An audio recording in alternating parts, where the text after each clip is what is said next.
En exclusivité mondiale, l'analyse du sociologue Albert Limité.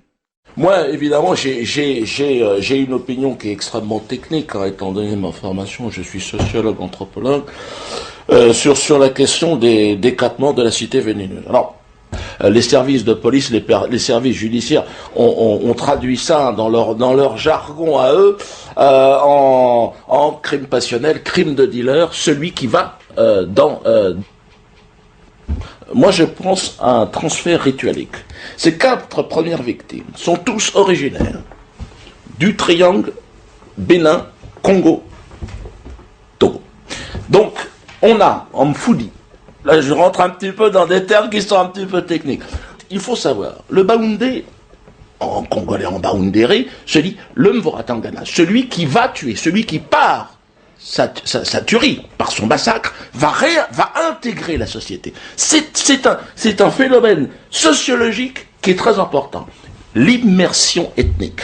C'est ce procédé d'immersion ethnique qui va, dans un second temps, pousser l'autre à la défenestration, j'ai un stylo, je te le perce, je te l'envoie et là, moi, je vous renvoie une chose très claire. Si l'Afrique évoluait, en serait-elle là où elle en est?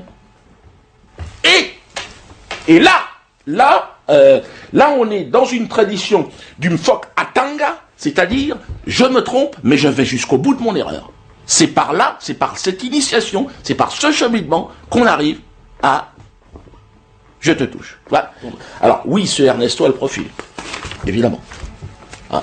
Pourquoi? Est-ce que vous avez le nom exact d'Ernesto? Oui, Ernesto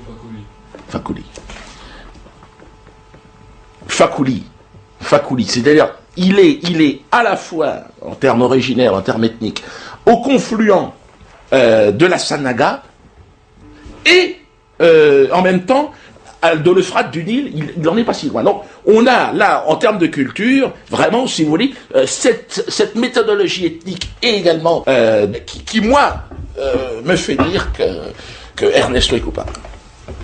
Pour moi, c'est ça, ne fait aucun doute. La police recherche actuellement le suspect numéro 1, Ernesto Fakoly. Tous les moyens sont mis en œuvre pour le retrouver.